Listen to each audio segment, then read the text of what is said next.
Welcome back to Grateful Chimps, baby. I'm Michael fucking Rainey here with my friend Steve Gerben. Steve, how are you, buddy? Good. How you doing? Life's good, bub.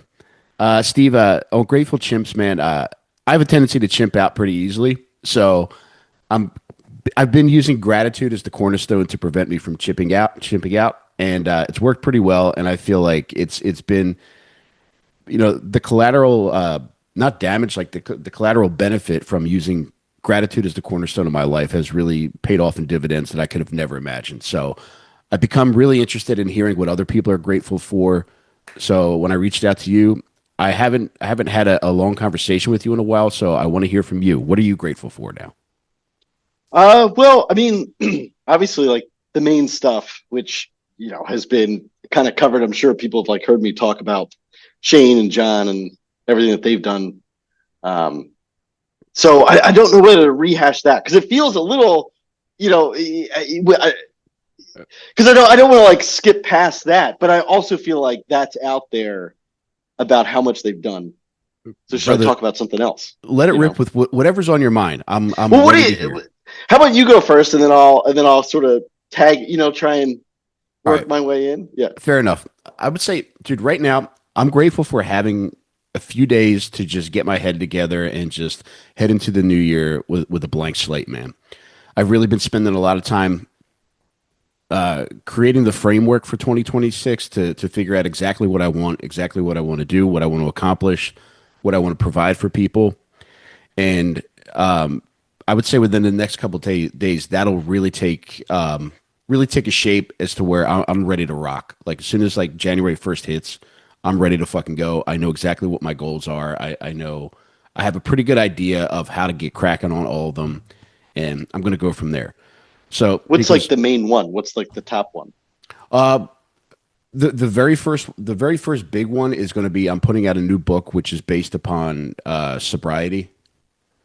So I would say most messages that I get on social media are rooted in people asking, how I might have given up alcohol, coke, painkillers, whatever it is, because it's such a daunting process. It's like one It, so just daunting. Yeah. it's like figuring out, trying to figure out. It's like, all right, I see people being able to do this, but at the same time, it just seems the whole process seems so convoluted and trying to figure out. You hear different things working for different people, but I really like when people hit me up with that question because there were so many different factors that contributed to me being able to get to the point where I'm at right now, which is I'm functioning at the best version of myself that I've been yet. There were so many times where I would be doing this well and that well, but at the same time, so many other aspects of my life would either be in you know falling far behind others or just in total chaos. And the parts that were in total chaos would really negatively impact just about every other area of my life. So I'm always happy to share those all the things that were helpful for me in helping to right the ship, but more importantly, like get me to where I'm at right now. Where, dude, the fact that I'm doing this, like that I'm doing this right now, and I'm not slaving away at a job where I'm underpaid, wondering if I'm ever going to be able to get to pursue creative dreams. That's this is my reality now. This is what I do. I Yeah. podcast with my friends. I do stand up. I it's I could have never imagined that this was possible a short time ago, but here I am. Yeah. So, long story short, when people hit me up with that message, I'm always willing to get back to them and to detail as many different things that were helpful for me. However, I thought it would be most beneficial to put it in one central location. And I like writing books, so it seemed a natural fit to put everything I that worked for me into book form. And the hope is that anybody who would otherwise have some apprehension about taking the first step to figuring out issues similar to what I dealt with, that this would remove that barrier and allow them to get going on what they need to do. Yeah. Well, so um, like I'm trying to think. I personally drink too much, and it's. I mean, it's how the medical community is. I mean, I think it would appall the medical community how much people actually drink, Mhm. which because but what do like I find it so difficult to not frankly at the end of the day.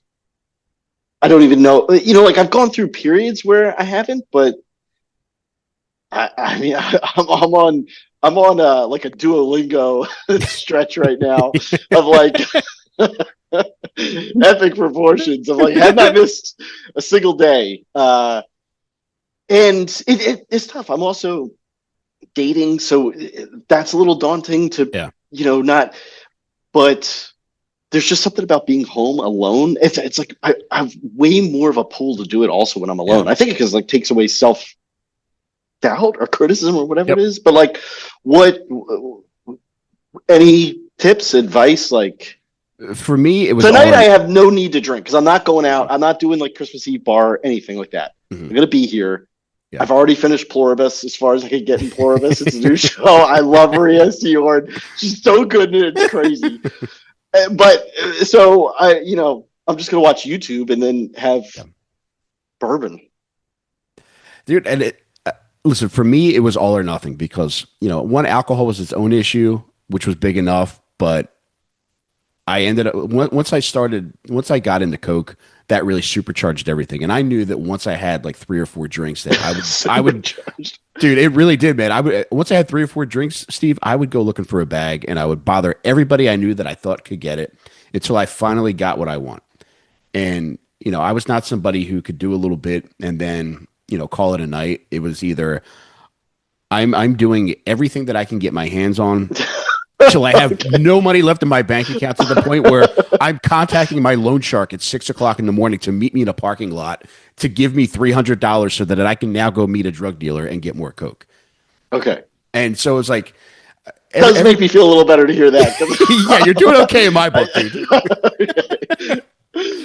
But for me, like that's where it got. But before that, it's drinking on its own was bad enough because I was drinking and driving constantly.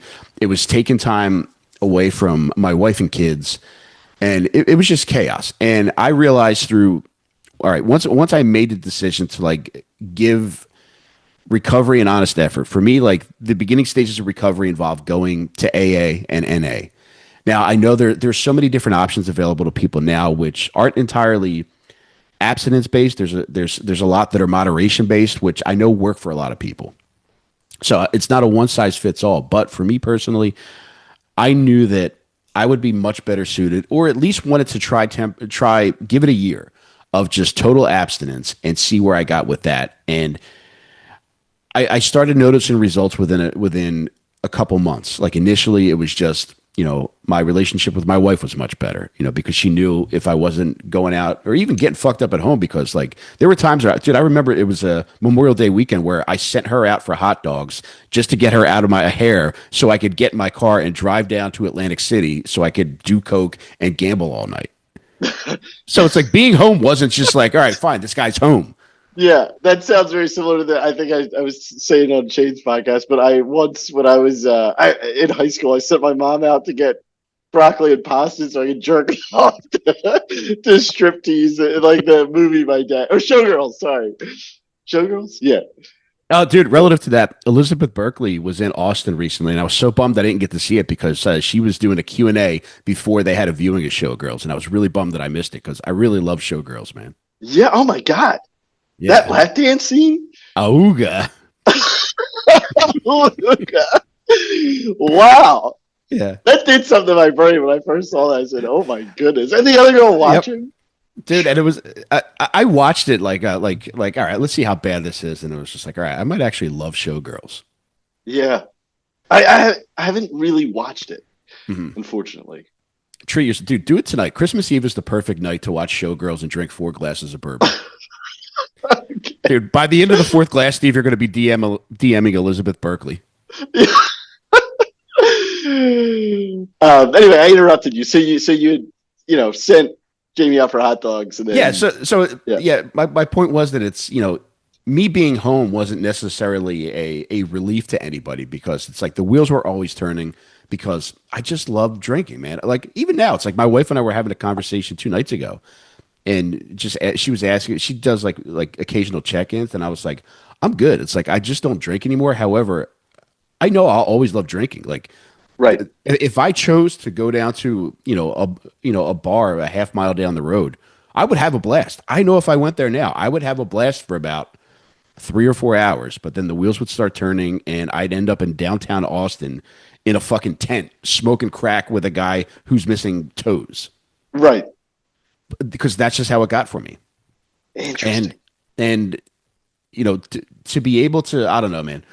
I guess going back to the original question, it took, there were the first like couple weeks of just being fully committed.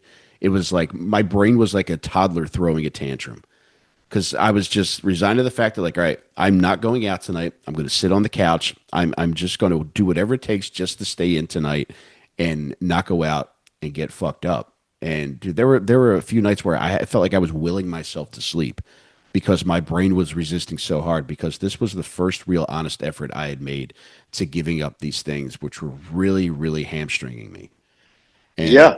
this was at a time. This was a couple weeks before we filmed the Delco pilot, and there was something like McKeever. Like, I've told him this, but it's like, I don't think I could accurately convey how much this meant to me when I reached out to him to tell him the extent of like the depth that I was like in right now, that I was just really going to make an honest effort, and how bad the situation was. His immediate response was, "Whatever you need, I got you." And Yeah. it's like, whether you want support, he's like, if you need money, if you need resources, let me know. And like that meant the world to me, man, because at the time, it's my wife justifiably hated me. Most of my friends were just buddies that I got fucked up with, so I felt like I was really, I was a cat at the vet. It's like I was really in a position where like I really didn't feel like I had many allies, and like that shit really meant the world to me. But you Yeah. know, He's bailed a few people out in a way that it's just unrepayable. dude, I'm with you, man. Yeah. And but it was that time, that was like, there's so many small building blocks that lead up to getting to a point where you feel like you're on solid ground, and that was one of the building blocks that led to me like getting to the point now where there were much bigger issues than the substances. And that's the benefit that I found in working through a 12-step program and doing all the subsequent work from that point, which the drinking and drugs are just almost like secondary to what the bigger underlying issues are. And abstaining from those things allowed me to start to address those bigger issues, which got me to the point where I am now. And this is a nice way of life right now. Awesome. Yeah. Um, you know, happy to hear it. And it's really cool, I think, that you're talking about it so that other people can know that there's, if they have that tendency to Mhm. smoke crack in tents, there certainly is Which can somebody be a that, lot of fun. I mean, spirit of full disclosure, it can be a lot of fun for a little what bit, but a it gets pretty fucking sad pretty nightmare quick. that, that I would cry. I like Shane knows, because I guess I'm lucky that I have the type of brain that has the exact opposite thing. Like I like to have one pot, so to speak, of like, I like to drink, I like to get my buzz, Mhm. and then Cinderella's got to go home because I can't keep going, Uh-huh. you know. Um, and there just gets a certain hour of the night too, and it's just not my thing. But Yeah. I mean, I guess I'm grateful for that. I'm grateful for whatever I have. That's like, okay, I'm done. Dude, and that's, I don't know. That is something, if you have that, that truly is a fucking gift, man, because Yeah. nothing good happens. For me, it was like, I don't know if I could When define it. you're hunting down drugs. Oh, Steve, man, it was insane. It was like, I would even do it during the daytime, which made it even worse because I was going to name a specific time of day, but it was like time of day was irrelevant. Like I got burnt. I got burned buying coke at like, it was like 5 in the afternoon at this place that I used to go to. What do you mean burned? What does that mean? So it's like a guy sold me some, I don't even know what it was, but it definitely wasn't coke.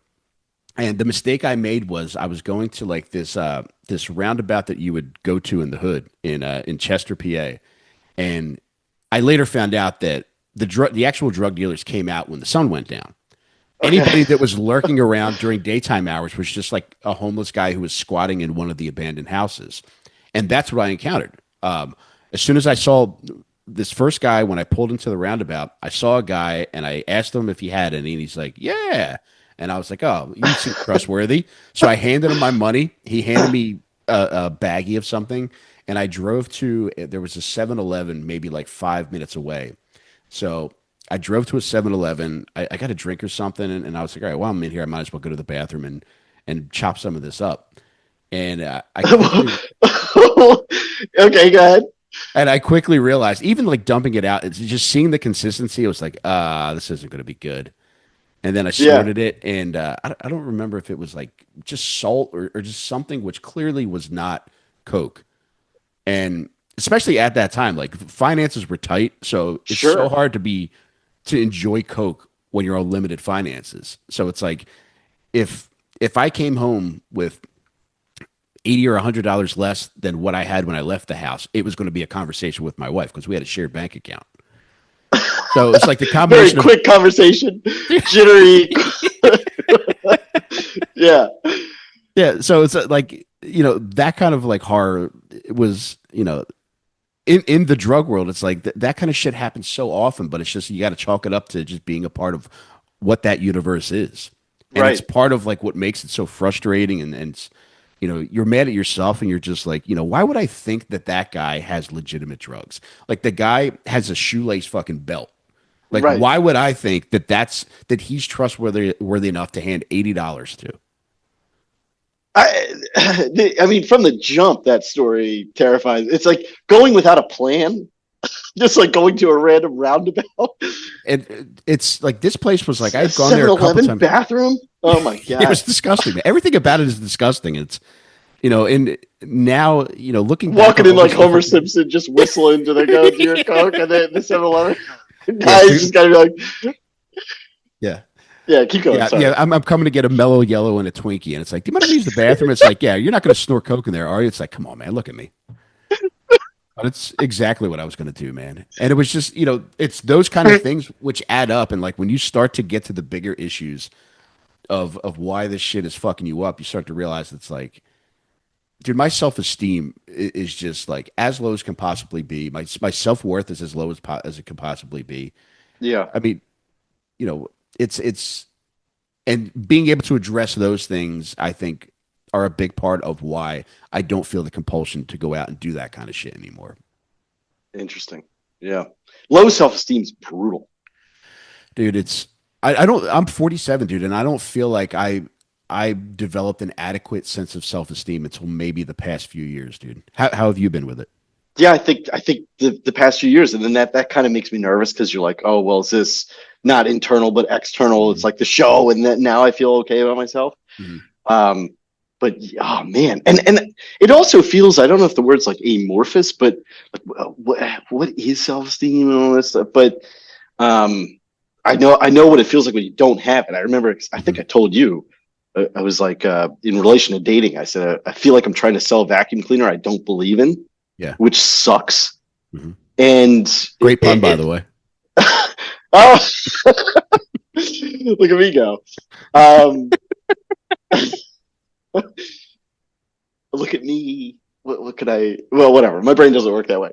So yeah, it's but low self esteem. Oh my god. Ugh. Dude, we're talking Eh, about good. yeah. No. I'm just trying to think if I had to like pinpoint when's the lowest I had it. It was probably in my like early 30s Hmm. because just not sort of had given up on everything Hmm. and just kind of existing, Hmm. and then realizing that I didn't know like how to go on a date or talk to women or anything like that, and then you're just kind of like alone, and Yep. yeah, that's Dude, I mean, I can't relate to the dating thing, but in regards to like other shit, it will pop up even now when I feel like I have, consistently good self esteem. There are times where, you know, situationally it'll pop up and I'll just be like, I can't believe I'm at this point again. But then, thankfully that shit's fleeting. Whereas there was a long time where it was it was just an ongoing thing. It was constantly in every aspect of life. Like that low self esteem was just it was just haunting and it didn't seem like it would ever feel like it would go away. But I don't know, man. I feel very lucky and I'm very grateful for that in that, one day that just wasn't the case. And I don't know if I could Yeah. pinpoint a specific moment, but God, I'm thankful for it, man, because, there were so many fucking years where it just felt like even anytime something good would happen, it's like you would experience that initial burst of like, oh, this is awesome. And then almost immediately it's like imposter syndrome. It's like this is only happening because of this, or this is luck. Yeah. And when you have such low self-esteem, it's so hard to enjoy anything because it's just always waiting to just yank you down. Yeah. 100%. I mean, I guess that, McKeever, you were talking about him earlier. That was a huge part of, I guess, start to pull me out of that because he would, he had this movie for QVC that he did. Delco proper was the same thing. Like nobody knew who I was. He was saying, I want this guy to be in it. And they were like, does he have a reel? I remember that for Delco. They were like, does he have a reel? Which is like, for anybody that doesn't know, it's like your resume as an actor, like clips Mm. of. And he was like, no. And they're like, well, then we can't use him. He's like, well, then I'm not doing it. Like he'll literally say stuff like that. He had no Mm. money. Yeah. He had $0. None of you guys had any money, and everybody, you guys were all lending money. I was like the richest one out of anybody. I had like $5,000 in my bank account, and you guys are all in debt, lending each other money, like lunatics. But yeah. So for both of those, and then Gillian Keeves, they brought me on for that, and that was at a point where I also just felt like pile of worthless shit. Mhm. And then those two being like, no, you're going to be in this thing. Yeah. At some point it pulls you out of it. But It does, and I think boy, does that feel good. Yeah. yeah. I mean, there are times where you need a little bit of external validation to get to a point where you can internally validate yourself. And for me, it was a similar circumstance. It was. I felt so lucky to be a part of that, and John made me feel so good for so many different reasons because especially being in a setting like that where you see all these people that do this shit for a living where it's so serious to everybody, making TV shows and you know it's clear that they're all seasoned, and then as soon as you get there you're just like, what am I doing here? Like I'm just a guy who happens to know the guy that's making this, and it's like, oh, you can talk yourself out of it. But to be able to have that kind of validation from somebody that you respect so highly, it's enough to get you through that. But then you start to recognize, like, all right, you know if somebody that I view so highly views me this way, why shouldn't I start viewing myself this way as well? Yeah. And fortunately, like it got to that point, and I'm just really grateful, not only for John, but like you too. It's like there's so many times, like I remember like coming over to your house, like when you were preparing, one of your talks, and it's like being able to come over and to just like pitch jokes with you. Like that was Yeah. That was so much awesome. fun. That was so much fun, man. Yeah. And again, it's like you're somebody that I've always held in high regard. That was I would pay to come see you, which I think is like the highest compliment I could pay to It's somebody as high creative. as compliment. Yep. And it's like I would pay to come see you if we weren't friends, and to be able to do that, and just have fun doing all this shit. And there were just so many fun times. Like I remember, like coming to your place, like when we both got into jujitsu at the same time, Oh my and God. you, Tim, and I were wrestling on your living room floor, man. And Yeah. I and have like paint the scene because it was so much smaller than anybody could imagine. It was because there was these two mats. I think the mats were like at best 7 foot at their uh-huh. widest. Yeah, yeah. There was two of them like back to and patio door on one side, Hmm. wall, and then some old fireplace at the Hmm. foot of it, Yeah. and just going as hard as possible. And I just, do you remember when Tim flying scissored you? Yeah, it was like Tim hadn't trained in forever, and he's just like, oh, cool, yeah, I'll come train. And it's clear that this fucking guy had been watching goddamn pride events for 8 years, just like the Count of Monte Cristo, just waiting for the moment where he could use this shit. And Tim was like basically just going fucking, Hulkamania on us. In that small space flying laterally doing that, it bothering you. And then I remember you were sitting there because the water glass I had was like a wine glass because Yeah. I only had like a certain number of glasses. You were just like drinking water out of a wine glass, pissed off. Dude, But I mean, looking back, man, I think that would be a fun way to kind of market jujitsu. It's like, instead of having it in a roller rink where it's just all mats. Just like maybe have like a living room set up where guys could see what they got, with the impediment of See furniture. what- Right.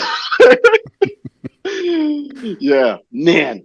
That's and it still sticks with me like how counterintuitive every move is. I mean, I think I talked about it very briefly on the Are You Garbage podcast, but like I quit. There was an instructor at the gym that I was briefly going to that put me in. I think it's called a baseball choke, and it like really hurt my neck. And then that was the end of it. Mm, But just the counterintuitiveness of like turning into, yeah. because it just like the move is always that. It's not that. It's into it. It's just so fascinating to Yeah, rewire your man. brain in that way. Yeah. It is, and it's I don't know, like those kind of moments, like they were so much fun, and it was also I don't know, just getting to do like fun shit, and it's like incorporating like all these like new skills and like getting to do it with guys that are somebody that's new at it, and also like somebody like Tim who had trained for a little while and was just kind of Showing like off. showing off. I was going to say shaking off the rust, but I think showing off is more appropriate. But that kind of shit was so much fun, man. And I mean, do you think you'll ever get back into something like that? No, I don't want just because I don't like the injury risk. Yeah. I think I would like to do other things that are, yeah. The injury risk scares me on that one. Mhm. So right now, like the physicality stuff that I've been doing, not well, I sort of regret using that word, but dancing. I've been dancing a lot. So Nice. What kind of yeah. dancing you doing? Well, I got started with line dancing, and then it's sort of gone down a whole like rabbit hole of like jazz dancing, and then like doing a little ballet stuff. I don't know. I just like really enjoy watching YouTube tutorials and then sort of learning little mini routines. Do you ever go out to like a nightclub and you're like, these people have no idea what's about to hit them? No, no, but I did uh, go to. There's a line dancing place, by us, and I told this story. I think on Shane's podcast. I can't remember, but it's just a funny story, really quick. So we were filming this Christmas promo that comes out tomorrow. Yeah, and on Christmas, and there's a stunt that like Kyla shoves me into tires, and originally there was like a crash pad on these tires, and I was like, well, take it off and let me just go into it. That's not the shot they ended up getting. When you see it, I just get pushed out of frame. Mm-hmm. But I like went for it with this stunt. So I figured there's one take, I would throw myself into the Mm-hmm.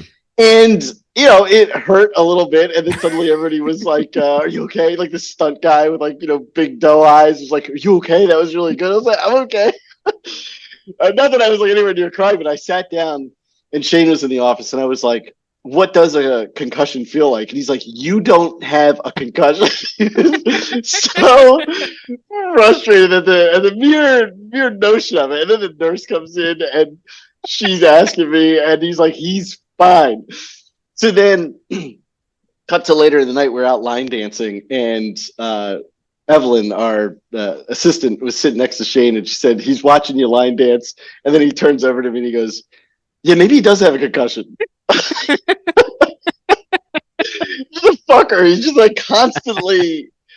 He's just he's the type that's like. Did you ever see the Ghost in the Darkness? Mm-mm.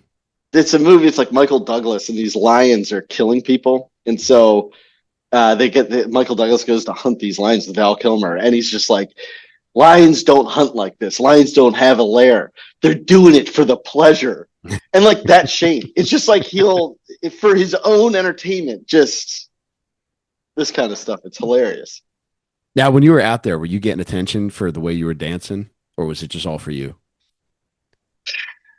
I'm gonna have to address. What do you mean? Because there's a whole kerfuffle. I ended up boxing out Evelyn. Go ahead. What's the question again? So my question is like when you're out there and you're moving, are you attracting attention because of the way that you're dancing, or are you just out there just not even aware of anybody else because you're so locked in to your dance? I think different people would give different answers to that question. I think the dancing isn't good yet, Mhm. so am I attracting attention? But that people are looking at me. Yes. In a Am I lustful good? way or in a Oh, out in of a the less hallway? no, I don't think no. I mean, look at him attempting to do this, and everybody there is so nice. So Hey guys, I just want to take a second to talk to you about Hidden Chords. Hidden Chords is a music education and gear rental platform focused on the genres of indie rock, punk, and classic alternative. They offer virtual lessons for guitar, bass, keyboard, songwriting, arrangement, production, music theory, and more. If there's a specific song you want to learn, they offer custom instructional videos. They also offer daily rentals of music gear and equipment. Go to hiddenchords.com or visit them on Instagram at Hidden Chords Music for more details. Even if you're a seasoned musician, please reach out to Hidden Chords for opportunities to make some extra money teaching virtual lessons, making instructional videos, or renting out your gear. That's hiddenchords.com. HIDDENCHORDS.com, hiddenchords.com. This episode is brought to you by Prize Picks. The action on Prize Picks is hotter than ever with playoff matches every weekend and elite hoops action almost every night. Just follow your instincts and pick your lineup. And boy, my instincts are fucking tingling this week with the playoffs happening in football. I got a good feeling that Hurts from Philadelphia is going to do a number on that San Francisco defense. And boy, you better watch out for Skinny Batman because he's coming for him too. Prize Picks now has early payouts. Cash out your winnings before the game even finishes. Prize Pick even lets you see friends' lineups. That's right, you heard me right. You can see your friends' lineups, send them your picks, or copy and paste their picks into your lineup. Download the Prize Picks app today and use code GISH, that's GISH, to get $50 in lineups after you play your first $5 lineup. That's code GISH to get $50 in lineups after you play your first $5 lineup. Prize Picks, it's good to be right, baby. it, But I mean that's an admirable trait. That's one thing I really like about you is that you'll randomly just try things just because it seems like something you want to fucking do. And I think that's a quality in people that is so rare to find. Matt McCusker's buddy, Wes Rollins. Have you ever met him? I haven't, or if I have, it was once, but I know the name. Dude, he's the man, and he's another dance guy. And the very first time I met him, we were just talk. We were about to sit down to go over like a goal setting, a goal setting. I guess not seminar is the wrong word, but just like a 4 hour block of time that we were all dedicating to just setting goals. And I was like, "What's something that you're going to work on in this coming year?" He's like, I've been doing dancing and I'm going to get better at it. And initially I was like, oh, that's funny because I didn't have, it's rare that you hear, you know, guys in conversation just say like, oh, I'm getting into dancing. But then the more he got into it, I was like, all right, I might want to dance at some point because like I can't dance at all. And ever since that moment, it's kind of been in the back of my mind that at some point I'm gonna treat myself. I'm gonna take a lesson. I'm gonna do something. And there's a dance hall pretty close by to where we live right now that at some point I'm gonna take the leap and I'm gonna get into that. But Yeah. I'm resigned to the fact that I know that I think people are gonna be looking at me because of how bad I'll be. But at the same Oh time, no, nobody's. Yeah. yeah, that's what I was gonna say. It's like I think people probably will not even give a fuck that I'm out there. But in my mind, I'm going to think that they're all staring at me and they're all formulating these opinions as to how bad of a dancer I am.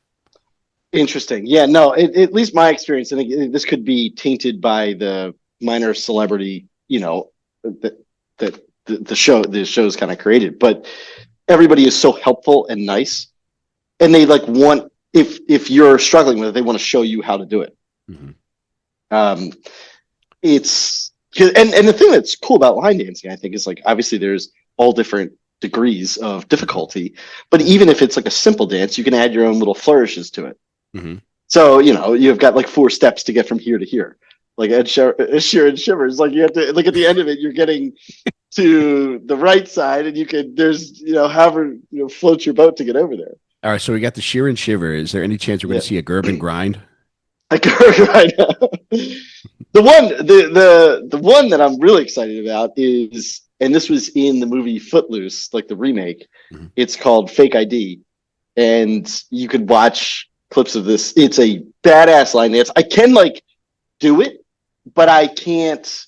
I don't have the joie de vivre or whatever it's called. Like I don't have the like everything around it, but I know mechanically what's supposed to be where. Mm-hmm. And so I'm just like working on getting the flow and it looking nice. But it's a fun dance. All right, I got to watch. It's a great song. I And gotta I'm watch it in super into country Footloose. music now, and I have two cowboy hats, and I bought cowboy like all in. Oh, I Oh, wish I knew. I would have worn mine for this if I knew you had cowboy hats. you have cowboy hats? I got one, man. I treated myself like my rule was going to be that I wasn't going to wear one until a genuine Texan gifted me one. But I was in Bucky's one time and I saw one and it was maybe like, 30 or $40. I was like, I like this and I think I look good in it. So fuck it. I'm just going to get it. And I have it. And when Jamie and I walk around the neighborhood, I'll put it on sometimes. Nice. Mhm. It doesn't feel good. Dude, I don't know. I feel like a man, baby. It's so masculine. It, I it's feel I work out in my little home gym setup. It's disgusting out there. Not disgusting, but you know what I mean. Like I wear a wife beater and my cowboy hat to work out sometimes. Are you doing this privately or are you at like Planet Private, Fitness? private, All right. private. Yeah, Dude, I yeah. love it though. Dude, that kind of shit excites me, man. Like I love hearing people like I love when people are just like, fuck it. This is what I do and I'm gonna do it and I don't give And a that's what I shit. said. I said, this is me. I don't know why my brain likes it, but I like it. And anyway, the first one I bought, it was, I thought, awesome. It was a Stetson, and it's called an open rotor 6X. And it's inspired by what past presidents would wear as like what would you call it? Dang it. Like a leisure hat or something, like a formal hat, Yeah. formal, classy hat. Mhm. Everyone hates this. Mhm. It's just roundly hated. Mhm. And so I do wear it on my own at the house. Shane was making fun of me because I told him last time he was here, I was leaving the bar. He's like, "You're gonna go put the hat on." I was like, "Absolutely," and go see May. And he's just like, he was doing this whole thing. He was like, "Well, howdy, little lady, rawhide." But anyway, that one was denigrated enough that I went just straw regular cowboy hat. Mhm. And that one I kind of it's grown on me. I do like it Mhm. better. So yeah. Dude, I totally get it. Steve, I would like to know if you could pinpoint one surprise aspect of your life that you're grateful for right now, what would it be? Like I something mean, that you tires. It's got to okay. be tires. Yeah. Sorry, yeah, No. it's just so clearly that. Mhm. Yeah. Is there anybody that you're grateful for that has been like a long-term constant in your life? So many people. I've just like couldn't have lucked out better. I mean, if you start with my parents, I I was telling a couple friends recently that there was this book called The Noonday Demon, and there was this line that jumped out at me, which was I felt very naive for the fact that it jumped out at me as something like Mhm. whoa. And if I'm not great on recall, but it was something like there are like a lot of kids that grow up never knowing what unconditional love from a parent feels like. Mhm. And I was like, again, because I just have lucked out in the way that for me, the concept that my parents wouldn't die immediately for me is just like, what? Of course they would. Yeah. And it never registered until I read that how cool that is, Yeah. how lucky I am for that. Yeah. My brother, and then I have a friend Adam that's just like always, and then those are like longer term, free and outside of comedy. You're very good about making, friends feel good and just feeling like you're grateful for them. Are you open with your family to do that to them as well? Yeah, definitely. Except my dad. I just go, what a waste you are. I'm just kidding. No, no. Yes, I'm very open with them. Was that the question? Did I? Yeah, yeah, Okay, yeah. yeah, I articulate my appreciation for sure. yeah. It's so funny, like showing a dad appreciation, man. There would be so many times when like when uh when I used to talk to my dad on the phone, I would end every conversation by saying I love you, and he would just be like, yeah, and then hang up immediately. Oh my God. And he was a guy who was like, I knew that if I called him in the middle of the night and said I needed help, he would often be the first guy that I would call, and he would be there. Right. But so there was never a case of thinking like, all right, it wasn't reciprocated. But it's so funny to think about how you know averse to like fucking emotionality dads are, Yeah. and how that can affect somebody. It's like if you don't, if you don't have that little thing in the back of your head which just says like, all right, he's from a different generation, they don't show love this way, and it's honestly very, it puts him in a very awkward position the second he probably feels like I should probably say I love you to my son right now, and being okay with that though. It's interesting. It's a headspace that I can't imagine, Yeah, really. I mean, because I mean, I'm very expressive, and it's like anybody who's close to me who I feel anything toward, it's I feel like I'm very open with how I feel towards people. Yeah. And I used to try to be conscious of that, and there were other times where it's just like, just fucking say it. I want to hear it, Dad. I want to hear it. I need to hear it, Dad. Yeah. But then other times where it's like, all right, Because it's also it's like make it like the fact that it's uncomfortable for him is like show me how much I matter by living in the uncomfortability of saying it. yes, Yeah. yeah, Say it. yeah, Yeah. yeah. Say it. Dude, yeah. Batman. I almost wish like I wish like as I wish as on his deathbed, I wish I just held him by the throat and said, I want to hear you say it one time. Just say it to me, you piece of shit. Say you love me. And that's Yeah. ultimately what takes his life is me just holding my hand on his throat for too long. But Is he no longer with us? yeah, he went to heaven with my mother. Dude, my mom died in February and he died 10 days after. Wow. But it was like honestly the best case scenario because his whole world was just like my mother. Yeah. And it's what he would have wanted to be that close in death to her. So it Isn't wasn't the that worst case crazy scenario. how yeah. Yeah, dude, yeah, I think it's the ultimate test of how much somebody loves you. Yeah. So it's like if I go before my wife, man, she's got 2 weeks. Right.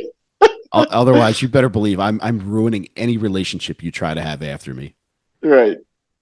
But it is funny to watch, man, because it's especially like since then, since February, it's I there was so much that I had on my plate between then and now, where it was very easy to busy myself and not like process any of that shit that went along with my parents dying. It really started to hit me like at a certain point over the summer when I started to get comfortable down here in Austin and I started to get more emotional about it. And like one of the things I'm grateful for right now is having time to just dedicate towards just like thinking about that and thinking about like the impact that they had on me, trying to like process some weird feelings I have about a lot of different situations with them. But I don't know, it was a very, you know, it was an odd situation with them just, kind of like really rocketing towards death at the end of last year into early 2025 and then it actually happening. But at the same time, it's like I was kind of grateful to have all of this shit on my plate to occupy myself during that time because it was such a weird fucking time, man. But Yeah. yeah, it's still definitely weird, man. And it's like I think I definitely have to talk to a therapist about this stuff because I think I'm kind of like out of what I can figure out on my own Mm. in regards to just not only their deaths but about some I got to have some difficult conversations with them at the end. And I was glad I had the conversations, but I don't know that I got any closer to answers than I wanted. But in trying to figure some of that shit out on my own, like I think I've kind of maxed out what I'm capable of. So, Yeah. Well, that's fascinating. Yeah, I don't have like a good comment to that because I do know the sensation of feeling like you've hit a dead end in how much you can figure out on your own, mhm. and then needing somebody else to kind of come in and Yeah. And there's a certain amount of like, initially it was like being frustrated that I can't figure it out because any other problem that has presented itself, I got it. Like, I don't feel like there's anything I can't handle on my own. So it was kind of a weird feeling just recently arriving at the conclusion that it's like, all right, I might need somebody else to that has a better background in getting through this shit than I do mm, to help me like fucking, be able to, not be resentful and not be jammed up on this shit, which I know is not just a singular issue. I know it has an impact on other aspects of my life too. So, but you know, I'll figure it out and this is I'll, sort of a controversial topic, but you ever chat GPT it for therapy dude, stuff? I've chat GPT'd a lot of stuff, man, because there Yeah. was a time where I Have you thought tried it for I'm feeling this way? I have, man. There was Yeah. there was an issue.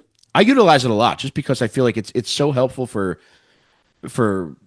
structural problem solving where it's just like I'm doing this. Like for example, put out this I put out this true crime card game a few months ago, and when I was trying to game plan for how to put it together and how to make people aware of it, ChatGPT was fucking incredible. It was like, you know, I don't know that I could have. It would have taken me days, if not weeks, to come up with some of the answers that it provided on putting this stuff together. So I use it for that. But there was a point where I had an argument with my wife this summer, and I was just like, ChatGPT, she's not listening to me. What should I do? Yeah. And it was just like, it's intoxicating, and it's you can get wrapped up in it, and I'm inclined to get wrapped up in it because remember the movie Her with Joaquin Phoenix? I know of it. I never saw it. You would love it. Please watch it. Really? Dude, I think it would depress me and make me incredibly sad. I know, but it's like I feel like you're a romantic at heart, and I think if you're romantic at heart, this movie would really appeal to you, even though it's about a man falling in love with an operating system that he knows is eventually gonna fucking All right. destroy him. And I don't know, maybe I don't know. I just viewed I you would like like to create myself. some distance between the notion of me falling in love with operating systems, but sure, go ahead.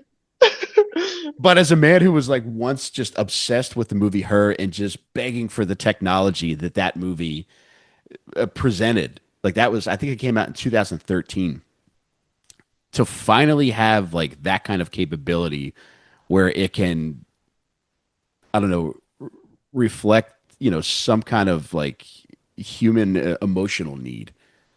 It's a double-edged sword, and it's intoxicating, man, because it's like, yeah, it can be initially gratifying, but then, when I'm 45 minutes into an emotional conversation with ChatGPT, it's like, oh man, I don't know if I like this anymore. Interesting. Yeah, I haven't gone that deep. Yeah, I did this summer, Yeah. man. There was one point where it's like, I don't know. I felt like because like Butterly is a guy who like anytime I have like an argument with my wife that I can't figure out, I'll normally go either call Tim or just go hang out at his house, and he's like my voice of reason. But I didn't like this was just one time where I just didn't want to bother Tim, and it's just saying like, all right, look, I'll fucking bother my computer about this issue that I'm having. Yeah. And it was like, all right, cool. There is some value in this, but Mark it's Maron has that great joke about like having a friend that you wear out. that's what I Like was becoming afraid of, man. right, and then you got to like the other guy. You got to go to the other guy, and he's like all busy. It's like it's your turn. I forget how the joke goes. It's really really funny, but Yeah, man. But this was just something where it was just like I didn't want to call Tim and just be like, this fucking bitch is out of her mind. It's like I've already done that enough. I'm kind of over that, and I'm not about to do it again. So ChatGPT is going to be, my I don't know, my temporary friend, I guess, which yeah, sounds temporary Tim. It's like Tim's backup. Yeah. yeah, it's Well, which he needs to sounds tag out. Operating software tells you a few things. yeah. I might try to see if I could download a Butterly voice for fucking ChatGPT, man. Yeah. But at the same time, it's like, all right, I don't want to become too reliant on this, man, because I know how I get, and I know I can quickly attribute Fall human in love with qualities to it. this fucking thing. It's like, yeah, I'm just going to be in here just licking my computer screen one night when I think everybody's asleep. And But with that said, it's like that is something that I'm also grateful for. Being able to like just brainstorm to come up with ideas to like put this shit together, and yeah. it's like it's done, and it's like I'm free to think about other things, and I'm free to do other things now, and I don't know, man. Just you know, getting back to like the gratitude aspect of all of this shit, man. I feel like the luckiest guy on the planet for a lot of reasons, Steve. Yeah. And there's so many different things where I could pinpoint where this is undeniably better and this is undeniably better, and it's not some stroke of luck. I think there's a lot of work that like went into that, but at the same time, there's so many good people around me and so many just good things around me that I can't help but like be expressive of that, and more importantly, it's like now that I'm like expressive of this shit more so than ever, I just want to hear more from other people about the shit that they're grateful for because it just makes you feel good. It's you could get like that little dopamine fix from scrolling through TikTok mindlessly for an hour every night at bed, or I could do this for an hour and hear about all the things that you're grateful for, and you're inevitably going to say something that is going to stick with me and carry me through the day, and I'm going to hear like a different version of Steve than I've heard before. Yeah. Well, It I love the concept. Sorry, I got to blow my nose. But yeah, I think that's it's really nice. Yeah, I feel very lucky, man. And before we wrap it up, man, I want to know, is there anything that you haven't mentioned that you want to express gratitude for? I mean, nothing new. It's just like, how do you ever stop expressing gratitude for all that, Shane's done and John's done for me? I mean, just in the off chance that nobody's heard before, like what actually went down there, which is Shane, while he's starting to blow up, decides that the show he's going to make is tires, so he spends his money to build that set and fund the first season, and take a risk on his friends, Hmm. which is like insane, frankly. There's no way to repay that. I don't, know if I would. That is like a level of loyalty that feels like top 1%. I don't think Hmm.